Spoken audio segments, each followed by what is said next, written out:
ఒక Telugu Desam party MLA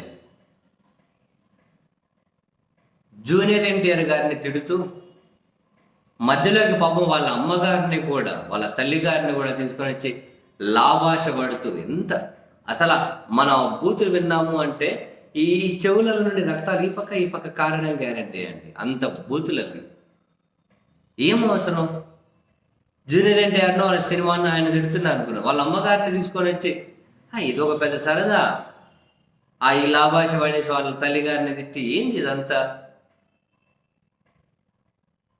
అదంతా బయటకు రాగానే లేదు ఫేకు ఇక్కడ రాజకీయ కుట్రలు అందరికీ తెలుసు కదా. అది ఆ వాయిస్ నిజమే అని అందరికీ తెలుసు కదా. ఇక్కడ ఇంట్రెస్టింగ్ అనిపించింది ఏంటి అంటే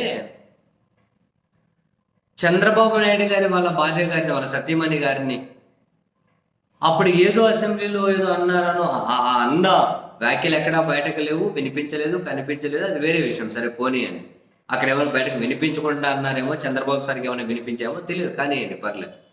ఎందుకంటే తాను బాగా బాధపడ్డారు పాపం. ఎవరినన్నా కానీ అలాగే ఉంటుంది, ఇళ్ళలో ఆడవాళ్ళని అనవసరంగా లాగితే. చంద్రబాబు సార్ అప్పుడు పాపం తీవ్ర భావోద్వేగానికి గురయ్యారు కూడా. We can understand that pain. పోనీయండి. ఆ క్రమంలో అందరూ స్పందించారు. అప్పుడు జూనియర్ ఎన్టీఆర్ కూడా ఒక వీడియో రిలీజ్ చేశారు. భాష ఎట్లా ఉండాలి, ఎలా ఉండాలి, ఏంటి దిగజారకూడదని ఒక వీడియో రిలీజ్ చేశారు.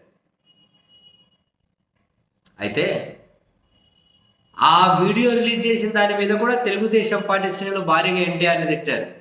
నువ్వు ఈ మాటలే ఆ మాటలే, నువ్వు ఇట్లా తిట్టలే వాళ్ళను, అట్లా తిట్టలే, నువ్వు ఏమంటారు ఘాటుగా లేకుండా మామూలుగా వీడియో రిలీజ్ చేసావు.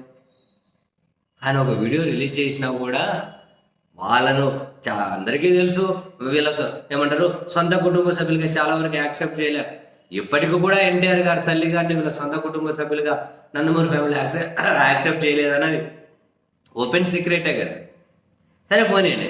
జూనియర్ ఎన్టీఆర్ గారు ఒక వీడియో రిలీజ్ చేసి దాని మీద కూడా ఎన్ని మాటలు అన్నారు. అయిపోయింది. ఇప్పుడు సీన్ కట్ చేద్దాం. ఇప్పుడు జూనియర్ ఎన్టీఆర్ని వాళ్ళ తల్లి గారిని ఒక తెలుగుదేశం పార్టీ ఎమ్మెల్యేని ఇంత తీవ్రంగా మాట్లాడితే చంద్రబాబు నాయుడు గారి స్పందన ఏంటి?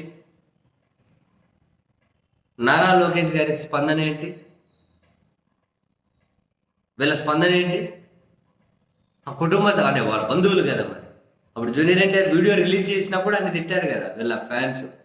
మరి ఇప్పుడు వాళ్ళ జూనియర్ ఎన్టీఆర్ వాళ్ళ తల్లి గారిని స్వయాన టీడీపీ ఎమ్మెల్యేనే ఇన్ని మాటలు అంటే, ఇంత దారుణంగా అంటే ఏమైనా అర్థం ఉందా? వీళ్ళు ఎందుకు స్పందించలే? ఏ టీడీపీ నేత ఎందుకు స్పందించలే? ఎందుకు ఓపెన్గా వచ్చే తప్పని చెప్పలే? ఎందుకు ఈయన మీద చర్యలు తీసుకోలే? ఈ ఎమ్మెల్యే మీద చర్యలు ఎందుకు తీసుకోలేదు? అంటే ఎమ్మెల్యే గారు చెప్పినట్లు అది కాదు, కరెక్ట్ కాదు, ఫేకు అని చెప్పి చంద్రబాబు గారు, లోకేష్ గారు, లేకుంటే నందమూరి కుటుంబ సభ్యులు ఎవరైనా నమ్ముతున్నారా? ఇప్పుడు ఎందుకు నందమూరి కుటుంబ సభ్యులు ఎవరు ముందుకు రాలే? ఎవరు ఎందుకు ఎన్టీఆర్కి అండగా రాలే? వాళ్ళ తల్లిగారిని దూషించడం తప్పు అని ఎవరు ఎందుకు చెప్పలే? ఇది వాయిస్ ఏంటి, తప్ప కాదా, ఒక విచారణ చేయడం అని చెప్పి ఎందుకు అడగలేదు? తప్పని ఎవరిని అనుకున్నారు అంటే అంతకు మించిన అమాయకత్వం ఉండదు. కానీ నందమూరి కుటుంబ సభ్యుడు ఎందుకు ఎవరు పోస్ట్ పెట్టలే? ఎందుకు ఒక వీడియో రిలీజ్ చేయలే? మీకు అవసరం వచ్చినప్పుడు మీకు ఎలా కావాలంటే ఇలా జూనియర్ ఎన్టీఆర్ వీడియో రిలీజ్ చేయాలా? వాళ్ళ తల్లి గారిని లా భాషలో తిట్టినా కూడా ఎవరేం పలకరా? ఏం న్యాయమయ్యా? ఏం న్యాయం ఇది? అట్లనే అంటే అందరూ మన అవసరాలకు ఉపయోగపడాలి. మనం ఏడిస్తే ఏడవాలి, మనం నవ్వితే నవ్వాలి, మనం కుక్క పెడితే ఏరియాలో కుక్క పెట్టాలి. ఏం న్యాయమయ్యా ఇది? ఏం నైతికత ఇది? అండ్ ఇప్పుడు ఎమ్మెల్యే అలా అనడం మీద జూనియర్ ఎన్టీఆర్ ఒక వీడియో రిలీజ్ చేశారు అని చెప్పి చాలా మంది కొన్ని సర్క్యులేట్ చేస్తూ ఉన్నారు. కొందరు దాన్ని నమ్ముతున్నారు అది నిజమని, అది అబద్ధం. అప్పుడు చంద్రబాబు నాయుడు గారు అప్పుడు తీవ్ర భావోద్వేగానికి గురి అప్పుడు కుక్కపెట్టి అప్పుడు అట్లా ఏడ్చారు కదా. అప్పుడు ఎన్టీఆర్ రిలీజ్ చేసిన వీడియో అది. దాన్ని ఇప్పుడు సర్క్యులేట్ చేసి ఈ ఎమ్మెల్యేకి కౌంటర్ అని చెప్పి వీడియో రిలీజ్ చేసి అని చెప్పి కొందరు సర్క్యులేట్ చేస్తున్నారు. అది కాదు, అది అప్పటి వీడియో. ఇప్పుడు ఎన్టీఆర్ ఏం స్పందించలేదు ఇప్పటి వరకు.